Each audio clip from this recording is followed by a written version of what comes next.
ഇപ്പം ഏതെങ്കിലും ഔട്ടിങ്ങിന് പോകുമ്പോഴൊക്കെ നല്ല അണിഞ്ഞൊരുങ്ങി എൻ്റെ മറ്റേ ഒരു ഇന്റൻഷൻസും ഇല്ല. എൻ്റെ ഒരു കോൺഫിഡൻസ് ഉണ്ട് ഞാൻ അണിഞ്ഞൊരുങ്ങി കണ്ട് പോയിട്ട് ആണുങ്ങൾക്ക് ഫീലിങ്സ് വന്നാൽ അത് ഞാനും കൂടി കുറ്റക്കാരാവും.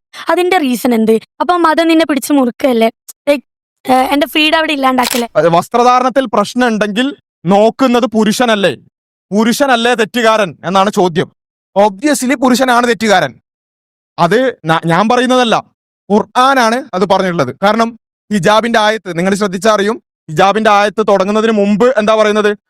കൊല്ലിൽ മിനീന, വിശ്വാസികളായ പുരുഷന്മാരോട് നീ പറയാ എന്ത്? നിങ്ങളുടെ കണ്ണുകൾ ദൃഷ്ടികൾ താഴ്ത്തുക. അപ്പൊ ആദ്യം പറഞ്ഞത് വസ്ത്രം ധരിക്കാനല്ല, വസ്ത്രം നന്നായി ധരിക്കാനല്ല, അനാവശ്യമായി നോക്കരുത് എന്നാണ്. എന്നാൽ നമ്മൾ പറയുന്നത് പുരുഷനാണ് പ്രധാന തെറ്റുകാരൻ. എന്നാൽ അതേ സമയത്ത് ഇസ്ലാം ഈ ലിബറൽ ചിന്താഗതിയൊക്കെ പോലെ ഒരു തെറ്റായിട്ട് സംഭവിക്കട്ടെ എന്നിട്ട് നമുക്ക് നോക്കാം എന്നുള്ളതല്ല.